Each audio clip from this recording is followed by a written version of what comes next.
You lean over a little bit. Maybe we turn on this light here and this light here. Ooh, spooky. Let's get this on your face. Ooh. Alright. We're rolling, right? Yeah. This is still really weird because this is day 3. Count them. 1, 2, 3 days of doing at least one video every single day. It's a commitment I put myself to. We're going to keep going with it. And my son, say hi. He wanted to know what I was going to make my video about today, so I said, why don't you just come and be a part of it?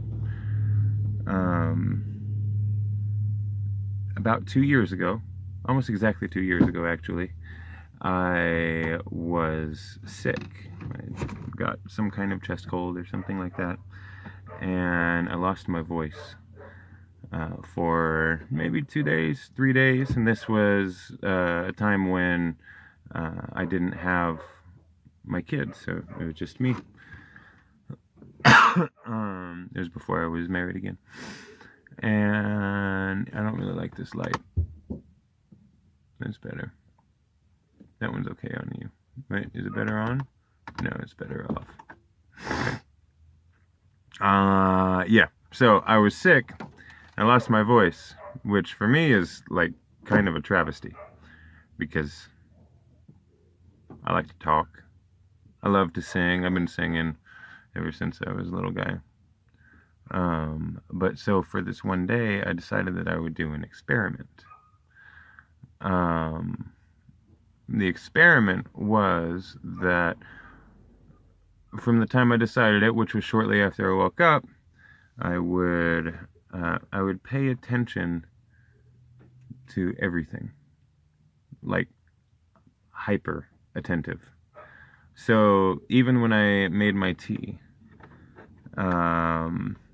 when I poured the milk in as the tea was still spinning, I saw all the amazing shape of it. Is that I stir the tea into like a whirlpool, and it's in a little glass jar, and so I could see the milk like getting sucked down to the bottom and mixing in and everything, and the pretty picture that it made on the top. I don't know what my hands are doing, don't ask.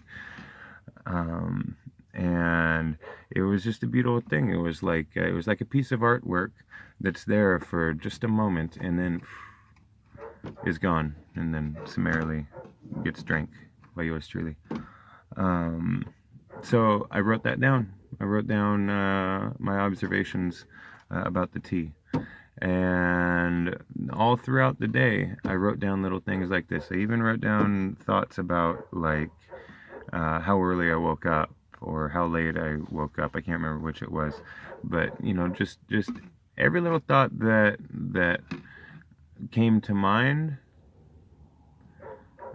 This was the first time, I think, that I consciously had thoughts come to mind, and I looked at them, I examined them, and then I let them pass like clouds in the sky. And I kept this up from, I've got maybe like 10 pages on a small notebook that big. I got maybe like 10 pages or 12 pages of things that I wrote down. And it's like 7:15, blah, blah, blah, blah. 7:17, cat at the door. 7:19, you know, like all this, and just keeps going.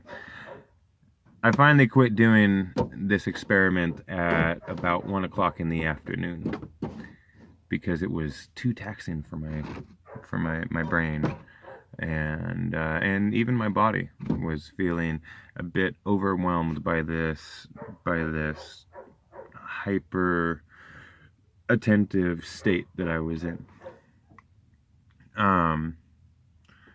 But something really interesting happened. Now, a lot of you may like to drink a little bit of wine, drink a little bit of the whiskey, maybe smoke the trees, or doing some kind of tripping or psychedelic stuff. And you know, that stuff all has its place, but a lot of the time, people do those things because, hey, it gives, it opens the door to a happy place inside of people. Unfortunately, people get stuck in that, and they feel that the only thing that they can do to be happy is to imbibe in one of these substances. But what I've found in this little experiment of mine, this mindfulness experiment, was that I felt the same during and immediately after this experiment as I have felt by getting high. And interestingly, you could say that I was getting chai. I was getting life. Chai is Hebrew for life. I was getting chai. Let's go get chai. Reminds me of the Shlomo Carlebach song. It goes, Lord, get me high, get me high, get me high. Lord, get me higher and higher. And then it just says higher and higher, and that's like the whole song. It just keeps repeating over and over. So by consciously accelerating my awareness in such a way, I was getting high.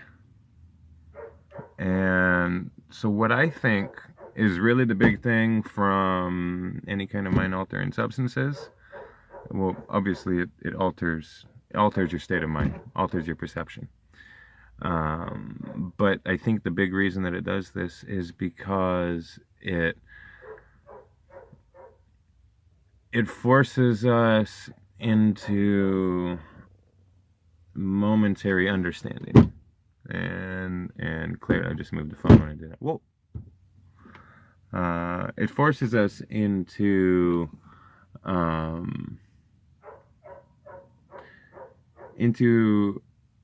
appreciation for every single moment.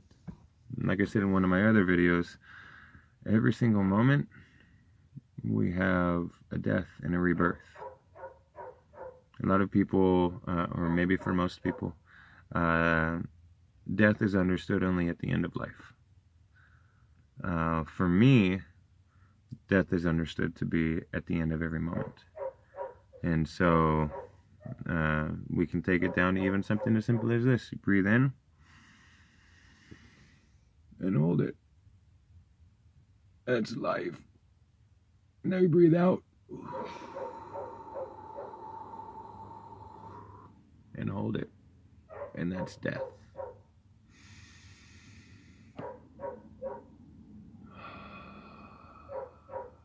As Infinite Waters would say, breathing in that good-ass prana, that good-ass in-car prana, and breathing it out. And isn't it so wonderful to be alive? Now, continuing this practice after that, albeit not in such a protracted way, helps me to reduce feelings of anxiety, feelings of regret. Anxiety is something that happens in the future, or it's something. Anxiety is a thought that is centered on the concept of future moments. But all future moments, they don't exist. There is literally no such thing as the future. It's just stuff inside our mind. It's clouds in the sky. And regret of any sort, that's just living in the past. The past doesn't exist either outside of our mind. One of the greatest blessings is to fully and consciously appreciate a current moment without the need to hold on to it.